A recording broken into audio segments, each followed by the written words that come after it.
Hello and नमस्कार to my dear young friends of class 11। इस video में हम डिस्कस करेंगे नंबर सिस्टम। तो पिछले वीडियो में मैंने एनकोडिंग स्कीम्स के बारे में बताया था। अगर आपसे वीडियो मिस हुआ है तो आपको आई बटन में मिल जाएगा, डिस्क्रिप्शन में भी प्लेलिस्ट का लिंक है, वहां जाकर के आप देख सकते हैं। तो चलिए शुरू करते हैं कि नंबर सिस्टम क्या होता है और ये कैसे यूज होगा। तो इस वीडियो में मैं आपको सिर्फ नंबर सिस्टम का इंट्रोडक्शन दूंगा, जो आपके लिए काफी इंपॉर्टेंट रहेगा। फिर अगला एक वीडियो होगा जिसमें हम कन्वर्जन देखेंगे कि कैसे हम कन्वर्ट कर सकते हैं एक नंबर सिस्टम में से दूसरे नंबर सिस्टम में। तो पिछले वीडियो में हमने देखा था एनकोडिंग स्कीम वाले में कि जैसे हम कोई भी यहां से प्रेस करते हैं कैरेक्टर, तो उसका क्या होता है कि एक आस्की वैल्यू रहता है। तो वो आस्की वैल्यू किस में रहता है? बाइनरी आस्की वैल्यू होता है डिजिटल फॉर्म में, मतलब डेसिमल नंबर में होता है। तो वो डेसिमल नंबर हम जो जनरली यूज करते हैं वो होता है हमारा, जिसका बेस होता है 10। तो ये नंबर को कन्वर्ट किया जाता है बाइनरी में। तो ये कैसे होता है? तो इसके लिए आपको जानना पड़ेगा नंबर सिस्टम। तो चलिए टॉपिक शुरू करते हैं। My self Sanjay Parmar, I welcome you all on my channel TutorialAICSIP। तो सबसे पहले देखिए यहाँ बात करते हैं नंबर सिस्टम की। तो जब हमें कोई भी प्रॉब्लम सॉल्व करना होता है, या तो कोई क्वांटिटीज रिलेटेड या तो कोई भी ऐसी चीज आती है जिसको रिप्रेजेंट करने के लिए हम नंबर्स यूज करते हैं। जैसे हमारे बेसिक जो नीड्स है उसमें नंबर्स बहुत ही इंपॉर्टेंट रोल प्ले करते हैं। वो चाहे आप पैसों का कैलकुलेशन ले लीजिए, कहीं पर भी आप कैलकुलेट करते हैं तो वो भी काफी इंपॉर्टेंट है। जितने भी ट्रांजेक्शन डे बाय डे होते हैं वो सारे ट्रांजेक्शन, कुछ मेजरमेंट जो हम क्वांटिटीज में लेते हैं या तो खरीदते हैं या तो फिर कहीं ना कहीं यूज करते हैं, तो वो भी नंबर्स होते हैं। ऐसे में आपके मार्क्स, उसका भी मेजरमेंट नंबर में होता है। तो ये सारी चीजें नंबर्स में होती है। तो नंबर सिस्टम एक इंपॉर्टेंट पार्ट है अपने लाइफ का। तो यहाँ पे कंप्यूटर में बेसिकली कितने नंबर सिस्टम होते हैं? तो यहाँ पे 4 नंबर सिस्टम यूज किए जाते हैं, जो हमने पिछले वीडियो में डिस्कस किए थे कि 7 बीट 8 बीट ऐसे हमने डिस्कस किया था। तो ये जो है वो नंबर सिस्टम कैसे होगा, कौन कौन से नंबर सिस्टम्स है, तो चलिए शुरू करते हैं। तो सबसे पहले नंबर सिस्टम स्टार्ट करने से पहले basic properties of number system ये जानना बहुत ही जरूरी है। तो बेसिक प्रॉपर्टीज क्या होती है नंबर सिस्टम की? तो हम नंबर सिस्टम कैसे यूज करते हैं? तो जैसे आप सीखते आए हैं क्लास 2nd 3rd में, आप जैसे सीखे होंगे, जो नंबर सिस्टम है उसमें हम क्या करते हैं कि सबसे पहले हम देखते हैं उसका बेस, या तो उसको रेडिक्स भी कहा जाता है। तो बेस का मतलब क्या होता है, रेडिक्स का मतलब क्या होता है, कितने नंबर ऑफ डिजिट्स हम यूज करते हैं, टोटल नंबर ऑफ डिजिट्स। तो डेसिमल नंबर सिस्टम में हमने कितने यूज किए हैं? 10 डिजिट। तो वो ये हो गया इसका रेडिक्स या तो बेस। तो base of the number system सबसे पहला इंपॉर्टेंट प्रॉपर्टी है। सेकंड प्रॉपर्टी यहां आती है पोजीशन। तो पोजिशनल वैल्यू सिस्टम हम यूज करते हैं, जहां पे पोजीशन काफी मायने रखता है। आप 3 सबसे पहले लेफ्ट में लिखें, उसके बाद 3 डिजिट का नंबर यूज करके लास्ट में अगर 3 लिखते हैं, तो इन दोनों 3 में काफी डिफरेंस है, बहुत बड़ा डिफरेंस आ जाता है इस नंबर में। जैसे कि हम मेरे पास 3 डिजिट का नंबर है 301, और यही अगर मैं कर दूं 103, तो इन दोनों का डिफरेंस बहुत ही बड़ा हो जाता है कि 3 पहले आए या लास्ट में आए, तो फर्क बहुत बड़ा पड़ेगा। क्यों? क्योंकि हम यूज करते हैं positional number system. So position matters in number system. तो यहाँ पे पोजीशन काफी मैटर्स करता है। हालांकि पोजीशन हर जगह मैटर करता है, कहीं पर भी हो तो पोजीशन तो हर जगह मैटर करेगा ही। तो यहाँ पर भी नंबर सिस्टम में पोजीशन मैटर्स करता है। सबसे ज्यादा इंपॉर्टेंट चीज अगर है तो पोजीशन है।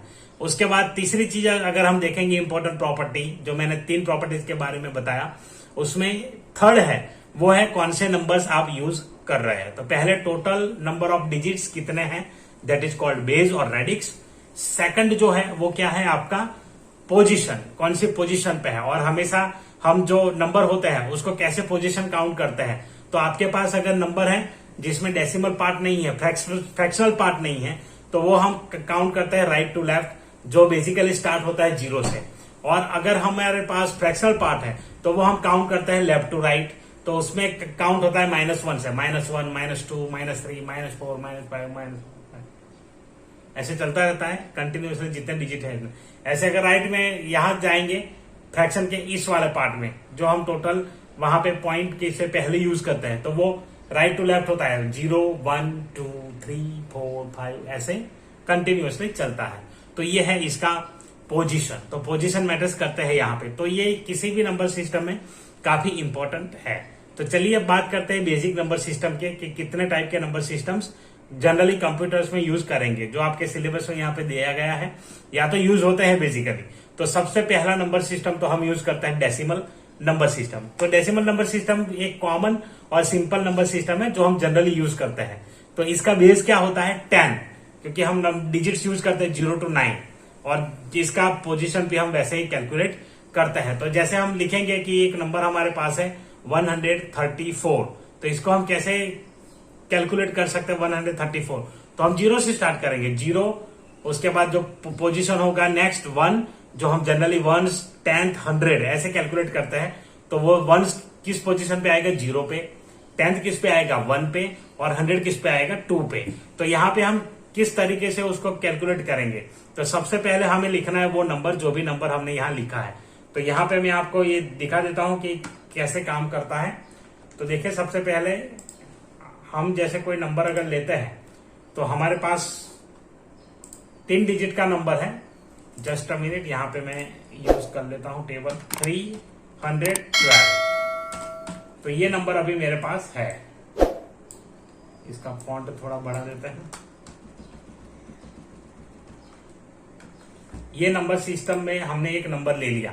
अब क्या करेंगे, हम कैलकुलेट करेंगे यहां से 0, 1 और 2। तो बेसिक कैलकुलेशन यही रहता है कि जैसे हम इसको कैलकुलेट करने जाएंगे तो पोजीशन कैसे मैटर करता है। तो सबसे पहले आपको लिखना है वैल्यू। तो वैल्यू हमारे पास क्या है? तो सबसे पहली वैल्यू हमारे पास 3 है, उसे हम इनटू करेंगे और ये जो हमारा बेस है वो यहां लिखेंगे 2 और उसका पावर जो पोजीशन है वो उसका पावर यहां पे कैलकुलेट हो जाएगा। तो इस तरीके से हम इसको कैलकुलेट करेंगे। तो ये हो गया आपका सबसे पहला डिजिट। सेम वही चीज होगी आपके दूसरे डिजिट के लिए, बीच में आ जाएगा प्लस। प्लस यहाँ पे नंबर क्या है 1 है और इनटू, और यहाँ पे यूज करेंगे अगेन 10 और पावर, तो जो पोजीशन है उसका पावर यहाँ पे ले लेंगे और इसे भी ब्रैकेट में डाल देते हैं। तो किसी भी नंबर का कैलकुलेशन आपको करना है तो इसी प्रकार से आप कर पाएंगे इसे। अब लास्ट जो है हमारे पास पोजीशन है 0, तो यहां पे यूज करेंगे 2 इंटू 10 पावर 0। तो अब इस प्रकार से यहां पे हम इसको कैलकुलेट करने वाले हैं। तो ये हो गया आपका सबसे पहला स्टेप। सेकंड स्टेप में क्या होगा? सेकंड स्टेप में हम यूज करेंगे 3 इंटू, अब सीधा कैलकुलेशन लगा लीजिए, 10 का स्क्वायर होता है 100 और उसके बाद यहां पे आ जाएगा प्लस। अब ये 1 तो 1 ही रहेगा, 10 ही रहेगा, तो इसको कैलकुलेट नहीं करते हैं। और किसी भी वैल्यू का पावर अगर 0 होता है तो वो आंसर होता है 1, तो यहां पर भी 2 आएगा, 2 इंटू 1 हो जाएगा, तो इसलिए 2 आएगा। अब हमारे पास क्या आंसर मिलेगा? 300 प्लस 10 प्लस 2। तो इसी प्रकार से हमें ये नंबर यहां पे मिलता है। तो ये हमारा है सिंपल कैलकुलेशन और किस तरीके से हमें नंबर मिलता है। तो ये सिंपल एक मेथड यूज होता है। चलिए अब आगे की नंबर सिस्टम देखते हैं, वो है बाइनरी। तो ये डेसिमल नंबर सिस्टम में आपको पता चल गया होगा। अब आगे बात करते हैं binary number system. Binary number system में क्या होता है कि इसका बेस होता है 2, तो सिर्फ 2 ही डिजिट यूज कर सकते हैं इसमें, 0 एंड 1। तो जो भी नंबर आएगा वो 0 एंड 1 में ही रिप्रेजेंट होगा, तो उसे हम बाइनरी नंबर सिस्टम कहेंगे। तो उसका भी पोजीशन, बाकी सारी चीजें सेम रहेगी। बाकी हम नेक्स्ट वीडियो में बताएंगे कि आप कैसे इसको कन्वर्ट कर पाएंगे। तो बाइनरी नंबर सिस्टम में याद रखें, कंप्यूटर में मोस्टली नंबर सिस्टम यूज होता है वो है बाइनरी। कंप्यूटर बाइनरी ही अंडरस्टैंड करता है, 0 एंड 1। कोई भी चीज लिखी है वो 0 1 में रिप्रेजेंट हो जाएगी। तो इसका बेस 2 है और 2 के बेस पे हम 0 एंड 1 डिजिट यूज करते हैं। नेक्स्ट नंबर सिस्टम है वो है ऑक्टल। ऑक्टल नंबर सिस्टम में क्या होता है कि उसका बेस 8 है और डिजिट हम यूज करते हैं 0 to 7। उसके बाद जो है नेक्स्ट वो है हेक्साडेसिमल। तो हेक्साडेसिमल नंबर सिस्टम क्या होता है, वो यूज करता है 16 के बेस को। तो यहाँ पे डिजिट्स यूज होता है 0 to 9 and A to F, ताकि अगर हम 10 लिखेंगे तो वो अगेन 1 0 रिप्रेजेंट हो जाता है। तो इसलिए कुछ और नंबर कंसिडर न कर ले, इसलिए इन्होंने क्या रखा है A to F यहाँ पे रखा है। तो ये था बेसिक नंबर सिस्टम्स। आशा रखता हूं कि आपको नंबर सिस्टम समझ में आया होगा। अब नेक्स्ट वीडियो में हम लेकर के आएंगे कैलकुलेशन कैसे कन्वर्ट करते हैं एक नंबर सिस्टम से दूसरे नंबर सिस्टम में। तो जितने भी मेथड्स हैं मैं आपको बताऊंगा, उसके साथ साथ शॉर्टकट मेथड भी आपको बताऊंगा जो ऑक्टल और बाइनरी और हेक्साडेसिमल टू बाइनरी में डायरेक्टली यूज होता है। तो चलिए मिलते हैं अगले वीडियो में, तब तक के लिए अपना ख्याल रखें, अपनी पढ़ाई का ख्याल रखें और साथ साथ अगर वीडियो पसंद आया है तो लाइक करिए, शेयर करिए अपने क्लासमेट्स के साथ और कमेंट करिए आपके जो भी कमेंट्स हैं, आपके जो भी डाउट्स है, जो भी क्वेरीज है, या फिर आप कुछ स्पेशली मेरे लिए लिखना चाहते हैं इस वीडियो के बारे में, लिख सकते हैं। कमेंट बॉक्स इंतजार कर रहा है, जाइए लिखिए और आपके जो भी फीलिंग्स है शेयर करिए। इससे हमें मोटिवेशन मिलता है और ये मोटिवेशन बेहद जरूरी होता है हमारे लिए। तो कमेंट जरूर करिए। चलिए मिलते हैं अगले वीडियो में, तब तक के लिए अपना ख्याल रखें और अपनी पढ़ाई का ख्याल रखें। वीडियो देखने के लिए धन्यवाद। जय हिंद, जय भारत, टाटा।